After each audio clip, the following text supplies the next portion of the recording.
friends, welcome back to Abeenas world. അപ്പോൾ ഇന്നൊരു pineapple കേക്കിൻ്റെ റെസിപ്പി ആയിട്ടാണ് ഞാൻ വന്നിട്ടുള്ളത്. അപ്പോൾ ഈ ഒരു കേക്ക് ഡെക്കറേറ്റ് ചെയ്യുന്ന സമയത്ത് ചെറിയൊരു മിസ്റ്റേക്ക് എനിക്ക് പറ്റിയിട്ടുണ്ട്. അപ്പോൾ അത് നമുക്ക് വീഡിയോൻ്റെ അവസാനം കാണാം. അപ്പോൾ നിങ്ങൾ എന്താ ചെയ്യേണ്ടതെന്ന് വെച്ചാൽ വീഡിയോ സ്കിപ്പ് ചെയ്യാതെ കാണാം. അതേപോലെ തന്നെ ഈ ഒരു വീഡിയോ ഇഷ്ടപ്പെടുകയാണെങ്കിൽ ലൈക്കും ഷെയറും ചെയ്യാൻ മറക്കരുത്. പിന്നെ എൻ്റെ ചാനൽ ഇതുവരെ സബ്സ്ക്രൈബ് ചെയ്തിട്ടില്ലെങ്കിൽ ഒന്ന് സബ്സ്ക്രൈബും കൂടി ചെയ്യാം. അപ്പോൾ എങ്ങനെയാണ് നമുക്ക് ഈ ഒരു പൈനാപ്പിൾ കേക്ക് ചെയ്തിട്ടുള്ളതെന്ന് നോക്കാം. അപ്പോൾ ആദ്യം തന്നെ കേക്കിന് വേണ്ട ഫ്ലോർ ഒന്ന് അരിച്ചെടുക്കണം. 1 കപ്പ് മൈദയും 1/2 ടീസ്പൂൺ ബേക്കിംഗ് പൗഡറും 1/2 ടീസ്പൂൺ ബേക്കിംഗ് സോഡയാണ് ഞാൻ എടുത്തിട്ടുള്ളത്. അപ്പോൾ ഇത് നന്നായിട്ടൊന്ന് മിക്സ് ചെയ്തിട്ടൊന്ന് മാറ്റി വെക്കാം. ഇനി കേക്കിലേക്കുള്ള മുട്ട ഒന്ന് ബീറ്റ് ചെയ്തെടുക്കണം. അപ്പോൾ ഞാൻ 3 മുട്ട എടുത്തിട്ടുണ്ട്. അപ്പോൾ അതിലേക്ക് ഒരു 1/2 ടീസ്പൂൺ വാനില എസൻസും 1/2 ടീസ്പൂൺ പൈനാപ്പിൾ എസൻസും ആണ് ചേർക്കുന്നത്. എന്നിട്ടൊന്ന് നന്നായിട്ട് ബീറ്റ് ചെയ്യാം. ഇനി ഇതിലേക്കൊരു 1/4 കപ്പ് പഞ്ചസാര കുറേശ്ശെയായിട്ട് ചേർത്തെടുക്കാം. പഞ്ചസാര ചേർത്തിട്ട് നന്നായിട്ട് ബീറ്റ് ആയതിനു ശേഷം ഇനി ഇതിലേക്ക് ഞാനൊരു 2-3 ഡ്രോപ്പ് യെല്ലോ കളറും കൂടി ആഡ് ചെയ്യുന്നുണ്ട്.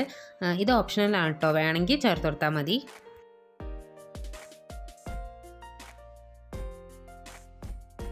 കളറൊക്കെ നന്നായിട്ട് മിക്സ് ആയതിനു ശേഷം ഇനി ഇതിലേക്ക് 1 ടേബിൾ സ്പൂൺ സൺഫ്ലവർ ഓയിലും കൂടി ചേർത്തിട്ട് ലോ സ്പീഡിലൊന്ന് ബീറ്റ് ചെയ്തിട്ട് ബീറ്റർ ഓഫ് ചെയ്യാം. ഇനി മുട്ടയുടെ മിക്സിലേക്ക് ഫ്ലോറൊക്കെ ഇട്ട് കൊടുത്തിട്ട് നന്നായിട്ട് തന്നെ ഒന്ന് മിക്സ് ചെയ്തിട്ട് ബേക്ക് ചെയ്തെടുക്കാം.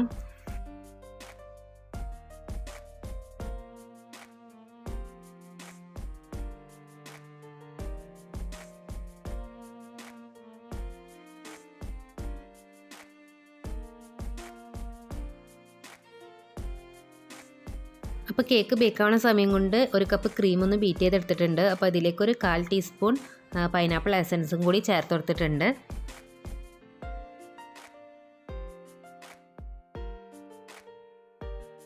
ഇനി ഞാൻ പൈനാപ്പിൾ ക്രഷാണ് ചെയ്യുന്നത്, നമ്മൾ ഫില്ലിങ്സിലൊക്കെ ഇട്ട് കൊടുക്കാൻ വേണ്ടിയിട്ട്.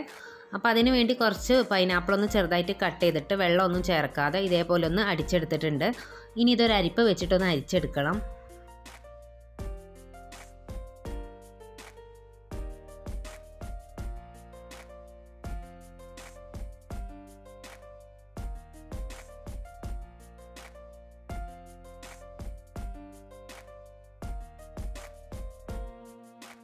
അപ്പോൾ പൈനാപ്പിൾ ഞാൻ അരിച്ചെടുത്തിട്ടുണ്ട്.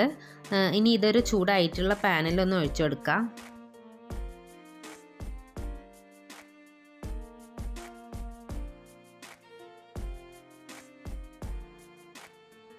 ഇനി ഇതിലേക്ക് ഒരു 1/2 കപ്പ് പഞ്ചസാരയാണ് ചേർക്കുന്നത്. എന്നിട്ട് നന്നായിട്ട് തന്നെ ഒന്ന് മിക്സ് ചെയ്ത് കൊടുക്കാം.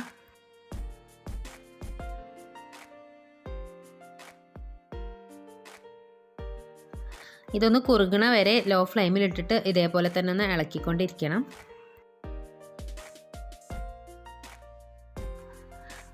ഇപ്പം ഇതിലെ വെള്ളമൊക്കെ വറ്റിയിട്ട് ഞാൻ തീ ഓഫ് ചെയ്തിട്ടുണ്ട്. ഇനി ഇതൊരു ബൗളിലേക്ക് മാറ്റാം. അപ്പോൾ നമ്മുടെ പൈനാപ്പിൾ ക്രഷ് ഇവിടെ റെഡി ആയിട്ടുണ്ട്. ഇനി ഇതിലേക്ക് ഞാൻ കുറച്ചൊന്ന് കളർ കിട്ടാൻ വേണ്ടിയിട്ട് യെല്ലോ കളറും കൂടി ഒന്ന് ആഡ് ചെയ്ത് കൊടുക്കുന്നുണ്ട്. അപ്പോൾ ആ സമയം കൊണ്ട് നമ്മുടെ കേക്ക് ഇവിടെ റെഡി ആയിട്ടുണ്ട്. ലോ ടു മീഡിയം ഫ്ലെയിമിൽ ഇട്ടിട്ട് 40 മിനിറ്റ് സമയം എടുത്തിട്ടാണ് കേക്ക് ബേക്കായത്. ഇനി ഇതൊന്ന് 4 ലെയറായിട്ട് കട്ട് ചെയ്ത് കൊടുക്കാം.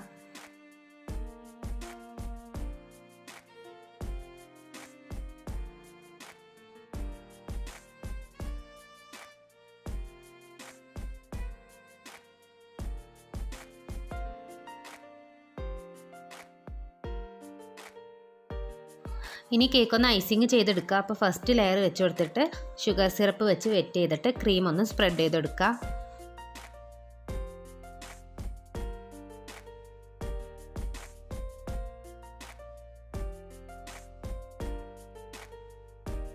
ഇനി ഒരു ക്രീമിൻ്റെ മുകളിൽ നമ്മൾ നേരത്തെ റെഡിയാക്കി വെച്ചിട്ടുള്ള പൈനാപ്പിൾ ക്രഷ് ഒന്ന് സ്പ്രെഡ് ചെയ്ത് കൊടുക്കുക.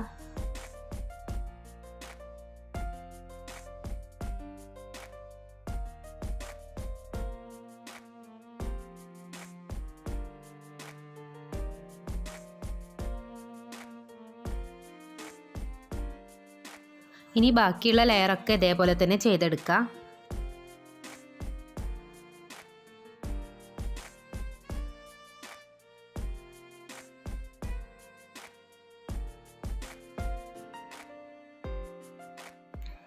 അങ്ങനെ ലാസ്റ്റ് ലെയറും വെച്ച് കൊടുത്തിട്ടുണ്ട്. ഇനി ഒന്ന് ക്രീം അപ്ലൈ ചെയ്തിട്ട് ക്രം കോട്ട് ചെയ്തെടുക്കാം.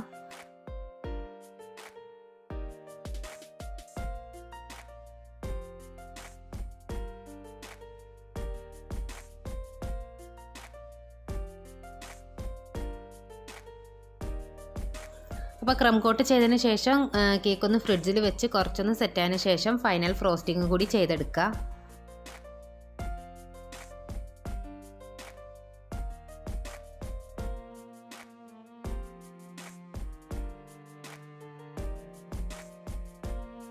അപ്പോൾ ഫൈനൽ ഫ്രോസ്റ്റിംഗ് കഴിഞ്ഞിട്ട് കേക്ക് ഒന്ന് ഫ്രിഡ്ജിൽ വെച്ചിട്ട് സെറ്റാക്കി എടുക്കണം.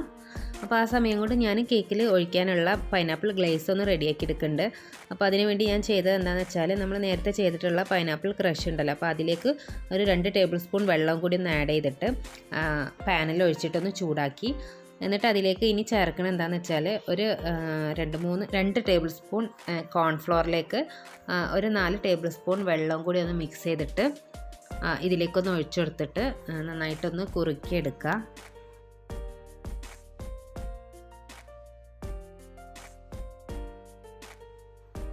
അപ്പോൾ നമ്മുടെ കേക്കിൽ ഒഴിക്കാനുള്ള ഗ്ലേസും ഇവിടെ റെഡി ആയിട്ടുണ്ട്. നല്ല തിക്കായിട്ട് വന്നിട്ടുണ്ട്. ഇനിയിപ്പോൾ ഓവർ തിക്കായി പോവുകയാണെങ്കിൽ കുറച്ചും കൂടി ഒന്ന് വെള്ളം ഒഴിച്ചിട്ട് ചൂടാക്കി കൊടുത്താൽ മതി. അപ്പോൾ ഇതിലേക്ക് ഞാനൊരു ഡ്രോപ്പ് പൈനാപ്പിൾ എസൻസും കൂടി ചേർത്തിട്ടുണ്ട്. ഇനി ഈ ഒരു ഗ്ലേസ് നമ്മൾ നന്നായിട്ട് തണുപ്പിച്ചെടുത്ത കേക്കിൻ്റെ മുകളിലേക്കൊന്ന് ഒഴിച്ചെടുക്കുക.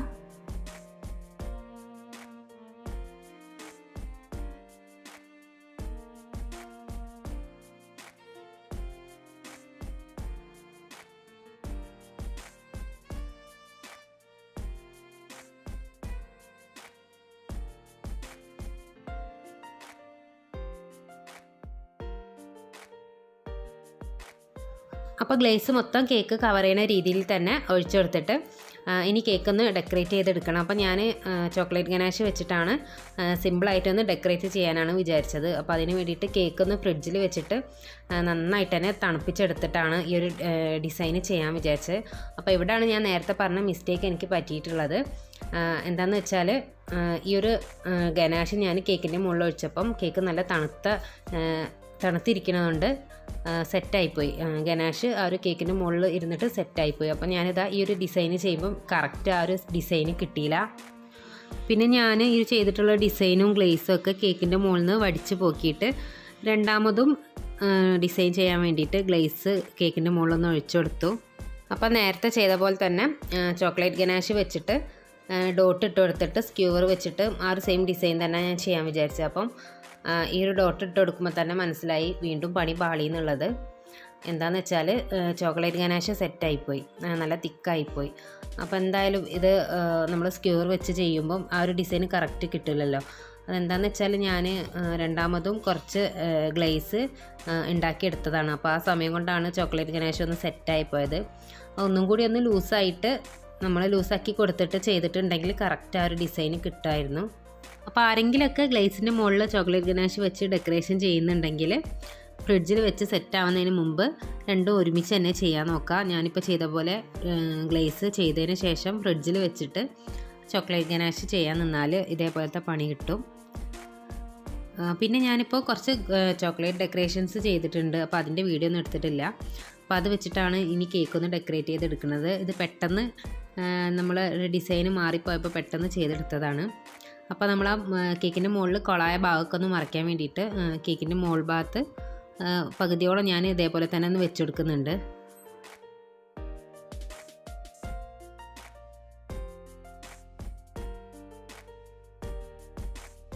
അപ്പോൾ കേക്കിൻ്റെ മുകളിൽ ചോക്ലേറ്റ് ഡെക്കറേഷൻസ് ഇതേപോലെ ഒന്ന് വെച്ച് കൊടുത്തിട്ടുണ്ട്.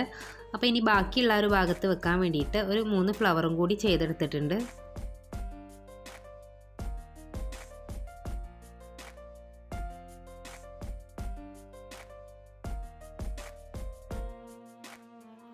ഇനി ഒരു ഫ്ലവർ കേക്കിൻ്റെ മുകളിലൊന്ന് വെച്ച് കൊടുക്കുക.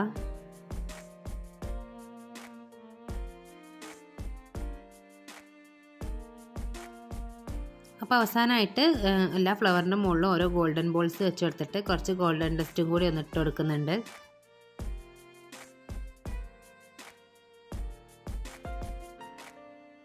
അപ്പം നമ്മുടെ പൈനാപ്പിൾ കേക്ക് ഇവിടെ റെഡി ആയിട്ടുണ്ട്. അപ്പോൾ ഇന്നത്തെ ഈ ഒരു വീഡിയോ നിങ്ങൾക്ക് എല്ലാവർക്കും ഇഷ്ടപ്പെട്ടിട്ടുണ്ടാവുമെന്നാണ് ഞാൻ വിചാരിക്കുന്നത്. ഇഷ്ടപ്പെട്ടിട്ടുണ്ടെങ്കിൽ തീർച്ചയായും ലൈക്കും ഷെയറൊക്കെ ചെയ്തിട്ടൊന്ന് സപ്പോർട്ട് ചെയ്യുക. പിന്നെ എൻ്റെ ചാനൽ ഇതുവരെ സബ്സ്ക്രൈബ് ചെയ്തിട്ടില്ലെങ്കിൽ ഒന്ന് സബ്സ്ക്രൈബ് ചെയ്യാം. എൻ്റെ പുതിയ വീഡിയോസിൻ്റെ നോട്ടിഫിക്കേഷൻ കിട്ടാൻ വേണ്ടിയിട്ട് ആ ബെൽ ഐക്കൺ കൂടി ഒന്ന് ക്ലിക്ക് ചെയ്യാം. അപ്പോൾ നെക്സ്റ്റ് ടൈം ഒരു അടിപൊളി റെസിപ്പി ആയിട്ട് കാണാം.